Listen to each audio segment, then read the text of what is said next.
Welcome. Today we're digging into the swift and frankly bloody collapse of the Sikh Empire.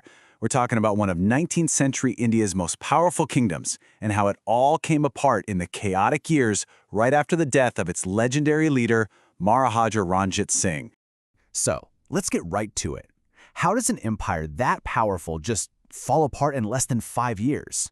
Well, the answer isn't some single event. It's a gripping story of raw ambition, betrayal, and a catastrophic power vacuum that literally tore an empire apart from the inside out.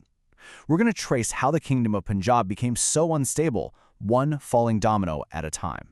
So, it all kicks off in June 1839. The Lion of Punjab, Maharaja Ranjit Singh, dies. And his death, well, it rips away the one single force holding the entire empire together, creating this massive and immediate power vacuum. And this is where you see the stark contrast, right?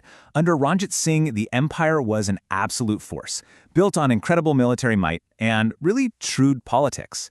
But, for all his genius in building a state, he left behind a deeply complicated and contested line of succession. And that would turn out to be the empire's fatal flaw. So you can see the problem laid out right here. I mean, look at this. Out of 8 potential heirs, most just weren't realistic options. The legitimacy of 2 of his sons was openly questioned by Ranjit Singh himself. Others had pretty weak claims. And the youngest, Dalip Singh, he was just a baby. So, by a process of elimination, that left only one real choice. The eldest son, Kharak Singh. So all that stability that Ranjit Singh had so carefully built up, that's about to be put to the ultimate test. What comes next is a succession crisis so fast and so tragic, the throne starts changing hands at a truly terrifying pace. Kharak Singh was, let's just say, a shadow of his father. He was known to be perpetually intoxicated, and his reign was incredibly short and completely ineffective. In fact, it got so bad that within just a few months, his own ambitious son, Nihal Singh, had to pretty much step in and seize control of the state just to keep things running. And so the first domino fell. In November of 1840, after a brief and pretty disastrous reign, Kharak Singh died from illness. His time on the throne was officially over. And then, in one of the most bizarre and tragic twists of fate you could imagine, now Nihal Singh was killed on the very same day. Can you believe that? He's returning from his father's funeral rites, a stone archway collapses, and he's crushed. In a single 24-hour period, the empire lost both its ruler and his much more capable successor. The chaos must have been unbelievable. And this timeline just lays it all out, doesn't it? The instability is just off the charts. With the direct line now broken, Kharak Singh's half-brother, Sher Singh, grabs the throne with military force, only to be assassinated himself just over 2 years later.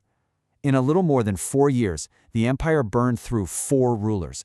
3 of them died either violently or under really mysterious circumstances. So, with all the adult heirs to the throne now dead, the line of succession was basically exhausted. Power now fell to the very last remaining legitimate son of Ranjit Singh. And this was his age, 5. In September 1843, Dalip Singh was declared the new Maharaja. He was a small child, completely and utterly incapable of ruling on his own. So what does this mean? It means the actual power of the throne was now in the hands of his mother, Rani Jindan. She was named regent, which meant her job was to rule the vast Sikh Empire for her son, all while trying to navigate a court that was absolutely filled with powerful and dangerous men. But if you thought this would calm things down, you would be wrong. This new court was an absolute snake pit of shifting loyalties and deadly ambitions. You have the key figures, the vizier Hira Singh, the Rani's brother Jawahar, and her lover Lal Singh. All of them were maneuvering for ultimate control, and believe me, they were willing to play for the highest stakes. So here is the crucial point. The empire's most powerful job, the vizier, or prime minister, effectively became a death sentence. First, Hira Singh gets murdered. Then, the Rani's brother takes over, but he gets executed by the army after he orders the death of a rival prince. Finally, her lover Lal Singh takes the job. This vicious cycle of assassination completely paralyzed the entire government. Okay, so let's pull all of this together and see what the final picture looks like. How did all of this internal rot just hollow out the once mighty Sikh Empire, leaving it fragile and totally exposed to its enemies? 4.5 years. That's it. Just think about that for a second. In less than 5 years, the empire went from being a respected regional superpower to a fractured state that was on the absolute verge of collapse. And this slide right here says it all. The decline across every pillar of the state is just dramatic. On one side, you have Ranjit Singh's strong, centralized rule. On the other, a 5-year-old king and a court plagued by assassinations. The legendary generals were gone.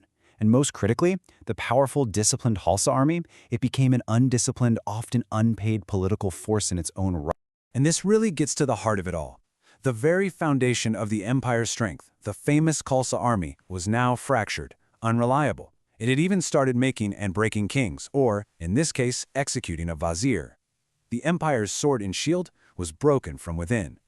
This internal collapse really couldn't have come at a worse time. The empire was left critically vulnerable, basically a hollowed-out shell of its former glory.